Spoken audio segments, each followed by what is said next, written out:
It's natural. When you get so close, you want it to happen so badly. It takes energy and effort to get to that point. If you weren't sending out LOIs, if you weren't making the calls, none of this would even be possible. I'm a real estate investor. I'm sharing everything I know about Subject to in a way that complete beginners understand. This guy is John Pratt, our fearless novice, diving headfirst into the world of Subject to real estate deals. Watch as I start him on the path. I'm your guide, Kyle Kargas, and this is Subject to Real Estate Secrets, the path from moron to millionaire.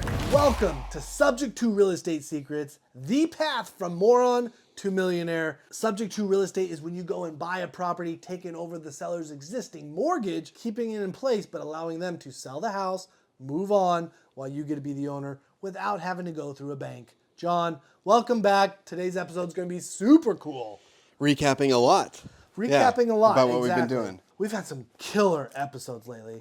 This one's going to be cool because one, yes, we're going to get into your KPIs. I got to know how you're doing. Everybody watching wants to know how you're doing. Mm-hmm. But today's episode, I think some people really want to know about John's deal, right? We brought them all the way up to they've seen you in the condo, right? And you came out and you're like, yes, I want to buy it. Yes. Right? But what's happened since, right? So today's episode, we're going to take everyone beyond that and paint that picture for them. Two, we're going to talk about one-itis, and it's a real thing. Right? It's contagious. Do I have it? It's it's not looking good, man. It doesn't look good on you. But we're going to talk about one-itis today as well. Okay. And this is a thing that people definitely need to know about. So that's the game plan today. But let's dive into your KPIs first so we all know how it went this week. So the KPIs are, if I recall correctly, LOIs sent, right? Responses, conversations, and appointments set. Yes. Right? So LOIs sent, I think last time it was like 23 or something. Yep. So this time it was 87. Responses we'll stop there for a second. LOI sent 80, 20 something to 80. Yeah. That's a big difference. Yeah. Now, part of the thing was last time it was one day. It was only one day. It was the day right before we recorded that episode. Right. And that was the whole week. Right. Of, you got the whole week that you kind of did at once, 24. So it was sent in one day, but okay, got it. But still, what people need to see is 84, big difference. Was there anything you changed, or is that just what? Yeah. So I changed geography a little bit. I marketed in different cities for your buy box, within your buy box. I expanded my parameters. Okay, so you expanded it maybe again a little bit more. A little bit, yeah. Okay. So other cities, other markets, the ones that I hit last week, aren't as big as this market. This is a huge market. So most of the 87 was in this market. Got it. Yeah. Okay. But still, so slight adjustment, which allowed for a little bit bigger opportunity of LOIs to be sent. Okay, but we got it. 87 LOIs sent. Okay, so we're more. Okay, now what's our response rate? 21%, so like 19 responses. Okay. Yeah. That's really good. Okay. Honestly, that's really good response rate. You send out 80 and you get 20 people respond back. How did they respond back? Most of them go something like, hey, thank you. Like they're grateful or whatever. I'm going to present this to my seller. I made a mistake after that. Okay. I didn't follow up before they present it to their seller. Because I know what present it to my seller, I now know what that means. That means I don't know what you're offering, but I'm going to tell my seller about it who knows even less. Yes. And then they say no. Right. It's like offering them some sort of food that they don't know what it is and they're starving. What's in it? I don't know. Do you want it? They're handing you a bunch of ingredients to make a meal. Yeah, they don't know. They're so hungry that there's no way they're not going to grab it. No, not at all. That's even if they grab it. Because they don't even know what it is. So they just go, I'll wait till the next meal. Because they don't know what it is. They haven't tasted it, let alone, they haven't even accepted it. I feel like, yes, I'll present it to my seller. Yeah. Means, thanks, we'll see what happens. Yes. Which is like 99% of a no. I guess lesson learned there is when they say that, which they will, my next blast, start a conversation with them like, hey, so that you give your seller real numbers, why don't you get on a call with my potential buyer to get some realistic numbers so you can actually have a way to present it to them that makes sense to you and to them. Yep. And we can talk about strategy a little bit on it, but like this is a soft offer, right? 87 LOI sent Okay. out. Okay. 21% response rate. Yeah. Mostly email, any phone calls? No. Okay, so None of them called me. None of them called you. No. But they emailed you of some yeah. sort. Yeah. And conversations on the phone, 0. I actually didn't follow up with them Okay. on the phone. I wanted to see like what happens over email. Does it break apart? Spoiler alert, it breaks apart. You mean if you sit there and don't do anything else? If I'm only on email with them, Yep. there's too much gap between and then it falls apart. Yeah. Plus I'm terrible at knowing like how to, I'm still learning like how to even communicate about it. And guess what I get asked? Like, how fast should I email them back? Should I give them 24 hours before they respond? 48 hours? I don't want to come across too pushy. Guys, everyone has all the questions. Could you do a deal just going through email? Yes. What's the likelihood when you have no soul behind it because they don't know really who you are? You're just an email. Are they going to think you're more likely spam, etc.? Well, yes, of course. Here's something interesting I found is at the very beginning I was sending them and they weren't getting received. They were going to spam, right? Previous issue.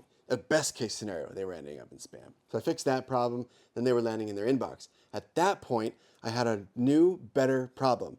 It wasn't not being delivered, it was being ignored. Yes. Which at least it's being seen and then ignored, right? Right. And then I made a simple website, very simple, just with my face on it, it says what I do. And now I'm getting objected to.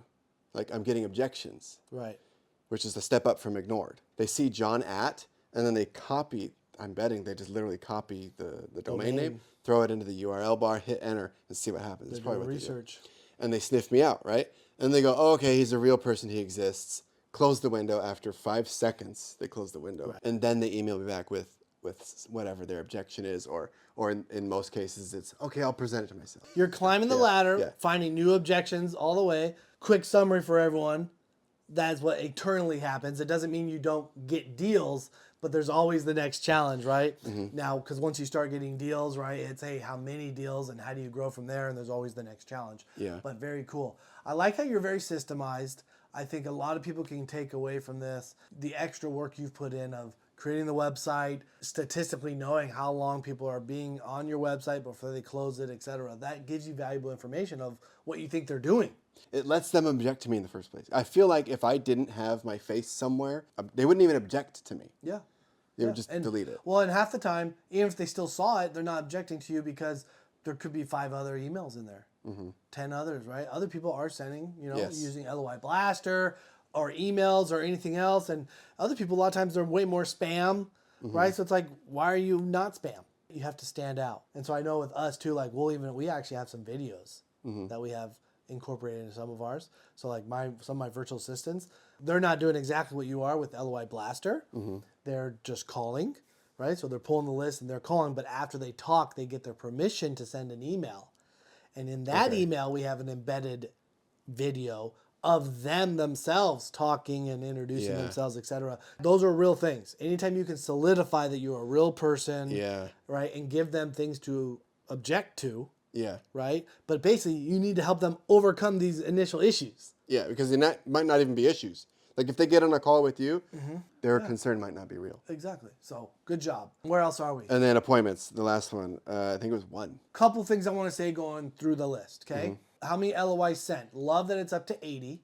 Okay, question. How often did you send those? Was it just once? No, it was like maybe 4 blasts. Four separate blasts kind of throughout the week? Yeah. Okay, and I think that's fine. A lot of times I'll tell people, every day try to blast just to create some sort of consistency rather than randomness. So some people are like, oh, I blasted. In my own nest, in my own system. Yes, like creating your own system. Because what I'm telling you is, hey, you need to be working every day, use LOI Blaster. I'm not telling you exactly how, but I have had other newbies that come and ask me, oh, well, how often? I'm like, yeah, every day pull the list and find out what's new, even if it's a smaller amount, get those sent out, right? Now, does it really matter if you send it out every day or if you sent it every other day? No. For me, it might matter. But it might matter for you as an individual because, especially for someone that's not being consistent, right? It's like going to the gym. How do you build that habit? Is you have to be going every day. People fear missing a day at the gym because it all unravels. Yeah, it all starts to. Right? Yeah. Even though they're like, oh no, but assessment overall is you're going to the gym like 99% of the time. You're great. Someone told me this. It's easier to go 100% than 99.9%. Exactly. Your success rate is actually way higher too, right? Over 1%. Crazy. So if you need to, maybe, hey, send them out. I'm not going to tell you exactly what to do, but yes, you want to make sure you are constantly being consistent, getting them sent out and having them be, fresh and new. Because sometimes there are people that are only sending them out 1 day a week, 1 day every 2 weeks. And how do you beat them? One way you can edge them out is they're not getting some of those leads until 2 weeks from now. What do you mean? Who's not getting? So when you pull a list, Yeah. you're pulling the list at that moment. Yes. Yeah. There's some people that they'll pull a list and they won't pull another list for 2 weeks. Every day that list is getting 1 day older, Yes. right? And there's new people being added on to the list in the cloud, but you just don't have the data yet. Yeah, because you didn't pull it. Because you didn't pull it yet, right? You're Yeah. pulling it next 2 weeks. How can you get an advantage over somebody? Is there a real advantage over if you pulled it every day? You would have the latest Yes. information daily. So you'd be beating out anyone that is waiting to pull their list at some point. Yeah. At some point, you would be less people. I would have a fresher lead that meets those parameters. Exactly. So you have a higher chance of possibly being someone just by chance. And then it also allows you to be consistent. Okay. I love that. Yeah. So LOI sent. So time over time, now that you've done a full week, we're going to keep track. Hey, can we get more LOIs? Are you hitting around 80 something every week? That's why these numbers are so important, so we can see the data over time. Okay. So got it. LOI sent. 21% is really good on response rate. Great job. What that tells me is they are being delivered at least at a high enough rate to get a good response. Yeah. That means whatever you're doing, whatever yours looks like, it at least looks good enough, professional enough. There's something about it that's separating yourself from other people enough to give you at least a 21% response rate. So right now, I would not be telling you, hey, go beef up your LOI letter and change this and change that. No, you're actually getting a good response rate right now. If it ain't broke, don't fix that. Exactly. Focus on the other pieces that you can leverage more. Yeah. Okay. It would be better to up your LOI sent than work on your LOI letter. Got it. In other Okay. words. Okay. Okay. But could there be another area right now that you just reported that would be even better for you to spend time on? The answer is yes. Because you got a 21% response rate, but you didn't call anybody. Right? And I want to let everyone know right now, if you're not calling people, you're not making money. You can't check the box off that you did work. Sorry, pulling the list, all that stuff, that's not even doing the work. Because That is pre-work, John. Yeah. Pre-work is pulling the list, sending the LOIs. The real work happens once you pick up your phone. Yeah, talking to Okay? them. So in all reality, you got some decent numbers. You did get an appointment set. You didn't do any work. Let's say they respond, right? I'm pretty confident I can Yep. get them to do that again. Then do I even email them back? Just call it, or just call Just them? call them. Oh, the email back. Just get on the phone with You them. already got an additional reason on why to call them. Yeah. Right? Even if they're like, hey, thanks so much for this. I'm going to share this with my client. Hey, you said you share it with your Well, client. Let me give you give some us all an information. example real quick of what you could say. Pick up. Hey, it's John. You just emailed me. I noticed you said you'd present it to your client. Do you have a way of doing that? Do you want more realistic numbers so you can present it in a way that makes sense to them so they can know exactly what they're saying yes or no to? Right. Something So like there's that. one option. Exactly. Here's another one. Thanks so much. Got your email. Glad you got our LOI. You could even say, now that one's a soft offer. I want to be real with you. I'm running very broad numbers on it. So I wanted to see, are you wanting more specific numbers to present to your client, or you could get into like, does it make sense to them? Like a lot of times I think that's what I would touch base on. Okay. A lot of these agents, their standard is to say, hey, I'll go over this with my client. But if they don't understand what it is at all, they're not going to be able to explain it. In fact, some of them don't even want to explain it To their client. to their client. Yeah. Right? I get on three-way calls all the time with agents and their sellers, so that way I can Yes. explain the offer. So the problem becomes they don't know how to pitch it to their But what are seller. they going to tell you? Are they going to tell you that? No. They're never going to. No, they would never say. No, they but feel they like don't an know idiot. exactly how to frame it, let alone understand it. Correct. So I could just offer what you just said. Look, how about you just, instead of going through the trouble, how about you just get on a call with the potential, how do I refer to you as? Yeah, you can call me buyer. your partner. Partner. You can, underwriter, buyer. Yeah. Any of those words is fine. Okay. Right? Yeah, you know what? I wanted to give you a quick call because you got our LOI. Right? Now that's a soft offer, so Yeah. I'm not the official underwriter, so those Yeah. numbers might not be perfect because Yeah. in this case, I think they even have a mortgage. I'm not sure of their numbers. Yeah. But I wanted to ask you a couple quick questions. I would always call at minimum is I'm like, which option are you? Because most of the time they're not even telling you. Yeah. They're just saying, hey, I'm going to discuss this. Yeah, or hey, I got better offers. Okay, which one? Which type of offer? Was Yeah, better offer than which one of my offers. Yeah. So I think, and absolutely you should be calling every single person that responds. Okay. Every single person. And you call up at minimum. Hey, this is John. I know you got my LOI. I just want to touch base with you real quick. You said you got it. You're going to talk to your seller. Which option were you going to talk to them about? Yeah. Do you think they're more likely to like the cash offer or the creative offer, right? Or the taking over the mortgage? Yeah. That should be pretty much your number one question that you ask. Yeah. Find out the answer, and if it's cash or creative, right? Be like, okay, now this is a soft offer. I don't actually underwrite the numbers. This will get you in the ballpark. Yeah. But I don't know your client, and I don't know you yet personally. Yeah. Would you like to talk to my partner who actually underwrites it? Do you want to be able to go to them with the real numbers? Yeah. Or I don't know if you've done these before. Some agents tell us they haven't done them before, right? He can even present the option if you want to make sure it's, spelled out. You have to be careful with that, spelled out correctly. You want to be careful on how you word this so you don't make them look dumb. Some will reject you just from that. Yeah. So work on how you say that. Yeah. When I pitch them being on the call with their seller, People- I'm assuming you're stupid because I'm not assuming Exactly, you're but stupid. sometimes, but Yeah. they'll still take it that way. Yeah. Some of them will refuse regardless. Okay, And yeah. be like, no, that's not how this works. That's why a lot of times it's like, hey, we have a couple options we can go from here.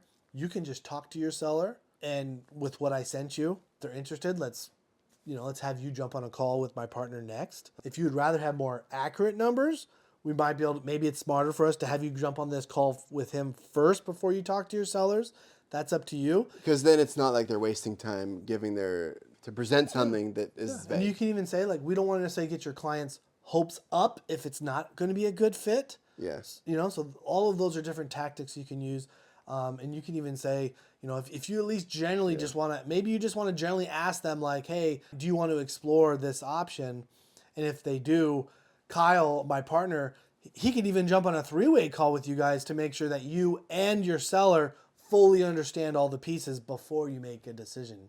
That way you can guide them to the best of your ability because you're bringing value here. Do you see how I'm complimenting them? Come up with what you think you want to say and then find out that you're saying it wrong still and then adjust as you keep going. Thanks. Okay? That's called life and that's just how it works. Oh, yeah. Recap. Let's find out about the LOI. Total LOIs being sent in the future. Your response rate is great. Conversations, I'm not happy. Yeah. 0 is not good. Yeah. Right? It should have been, in a perfect world, it should have been 21%. Yeah. contact rate, okay? And if you're not making calls, you're generally not going to get appointments, okay? And then you had the one appointment, which at one appointment a week, it's going to take you forever to get a deal. A lot of times on average, right? It takes 7 touches before someone says yes.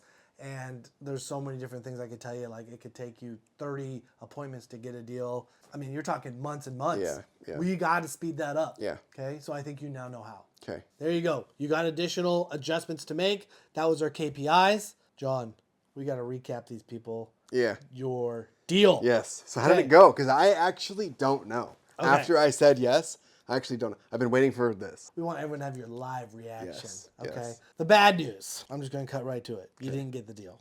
Okay. Now, let's fill in the story. Okay. Okay. Last that you and everybody else know, you went to the condo, you saw it, and then you recorded yourself basically telling me you want to move forward with the deal. Correct. I call Andrew, that's the name of the agent back. And honestly, I pretty much felt like we pretty much had it in the bag too. It felt like it was basically a done deal. The biggest thing that was left out was that, yes, the seller was open to seller financing and all the terms that we kind of had. However, there was a additional monthly payment that the seller wanted towards their equity. Now, with this specific deal, you remember, what was the numbers like when it came to monthly rent and what your payment was going to be? It was a slim margin, There was a slim margin, right? if at all. Right. So I you were could going to have either just been make a breaking even. little bit, Yeah. or it could be a break even from a long-term rental perspective. Yeah. Right. If you were to do something else, like you probably wouldn't be able to do Airbnb because it is a condo. A lot of times they'll have 30-day plus days restriction on rentals. So the only alternative would be like a midterm. A midterm with nurses. You can't do co-living, right? That'd be like a house. So like you were limited on what you could do with it, right? The moment they're wanting a couple $100 a month payment on top, you're then going to possibly losing $200 to $300 a month, right? That completely changes it. So that was the point of conflict. We addressed it. We came up with different. They wanted additional down payment to keep. They were willing to keep it at 0 monthly payments, but they wanted to double the initial entry fee down payment that you would have had to pay, which kills it for you. Going back and forth, I went back and forth with them for a little while. Andrew, great guy. He actually agreed and went and talked with the seller, and he just could not get them around it. Okay. So unfortunately, it kind of simmered, and then I kept following up with them. It actually just sold this last week. It is officially gone. Someone else bought it. They actually did not sell it on seller financing. So they ended up selling it conventionally, traditionally to a normal buyer that went and got a bank loan. However, they sold it for like $15,000, I think. Maybe $20,000 less than what your offer was. Yeah, okay. Right? So there's always a pro and con. They needed money now more than they needed more money. Exactly. Okay. People always make more money with seller financing Yeah. as a total, right? Yeah. But the more money now, right? It was more important for her to get $50,000, $60,000 now than $80,000, $90,000 over time. Okay. And that's okay. That's just how it goes. Yeah, yeah. Okay. There's the recap for you and everyone else watching. So unfortunately, and it killed me, right? Because I'm like, man, I want John to be able to get his deal. You had said yes. How exciting. It would have been a deal, and it would have been my deal. Like, Yes. For me. And you wanted to buy it, so it would have Yeah. been your deal putting Yeah. it in your portfolio, Yeah. right? Just amazing. You've never bought a house before. No. Not for No. yourself, not an investment, Nope. nothing. This would have been your first one, and it would have been an investment. Yeah. How freaking cool. Yeah. And we're still going to get that. But, so everyone now knows, you haven't gotten your first deal yet. To share with me real quick how your emotions, now that I've shared this with you. Yeah. So I didn't think I had any sort of this one-itis. I did cough a minute ago. Maybe I do have one-itis. But when you like draw me back to like what happened on the tail end for my process, because I do the handoff, then I'm like drawn back into it, like, oh man, like scarcity mode. Right. So close. Yeah, so So close. close. I almost but I don't even had want to it. say so close, because I know that with the systems that we've developed, there's the next one. Yes. There's And that's the cure for one-itis. Let's talk a Yeah. little bit more about one-itis. Yeah. Okay? So it's natural. It happens to everyone. But what you have to remember is you are creating a system and how all these pieces go into place. It's natural. When you get so close, you want it to happen so badly. It takes energy and effort to get to that point. If you weren't sending out LOIs, if you weren't making the calls, none of this would even be possible. But however, if you heard me earlier in the episode, I talked about a lot of that's pre-work. The phone call is the actual work. Yeah. Let me share a little example, right? Like if I was walking, right, there's constantly like the wind blowing back at me and I'm trying to come over towards you. Okay? This is how life is. This is how business is, right? If I'm not making any energy, if I'm not putting forth anything, all there is this natural tendency to push me back. And I'm trying to push forward towards a deal, towards building my business, towards buying multiple properties. Okay? And right now, right, you're putting effort. So you're going there and like, now, does anyone ever stand still? no, not really. Okay? It might seem that way, If you stop exerting, exerting. something's going to exert on you. The wind is pushing you back. So what happens is you're doing this work and you're pushing through the wind, and now you get to this spot. You've gotten this deal that was about to happen. There's this obstacle, this point of friction that's happening, right? So you're standing there and the wind's pushing you and you're never really standing perfectly still. It's kind of like this, right? You're wobbly. Things are pushing you. You're pushing. You can't always push effort, all right? If you push your hands together, how long can you do that before you have to like release a little bit, right? The important part is being consistent and just pushing over and over and over and over until you plow through. As your energy wanes a little bit, you don't necessarily take a step back, but your body might be leaning back. And then you're pushing a little more effort, and now you're like in the middle. And there's other times like this deal, you've pushed, you're leaning forward. You're so close to taking that step forward, right, and getting that deal. What happens is one-itis is like when you're standing there and you're about to take this step forward, there's this deal, and all you do is you just grab onto it because you're trying to almost just hold yourself there so the wind can't pull you back. Unfortunately, just grabbing onto this and holding this, does that make you help you take that step forward at all? At best, it's maybe like an anchor. It'll keep you in place, but it's not going to bring you forward if you're not. Yeah. It's an anchor. You said it best. That's an anchor, right? And that's called one-itis. You got this one deal, and your success here, you're like, no, I need this deal to go through. But what really pushes the deal through is the energy and effort pushing forward and the system in place. So it's not really about the one deal. It's doing all the little stuff, and guess what happens? It's not one deal. It's 2, 3, 4 more deals coming through the pipeline because you're not focused on the deal. You're focused on your energy, your effort, and the systems. Systems, yeah. Okay? So then guess what happens to that deal you have? It pushes it through, right? Now, does every deal happen? Could you do this perfectly and every deal gets pushed through? No. Things fall apart. Sellers, things don't work out. There's things you can't control. But grabbing onto this deal and this anchor, yes, does it stop you from being blown back? Unfortunately, a lot of times these deals, they'll dissolve and basically should go away and you should be moving on. But you are grabbing onto it as an anchor and you're anchoring yourself onto a dead deal. At the expense of future deals. At the expense of future deals that you're not working through your system anymore because you are holding on to this one deal. And that's called one-itis.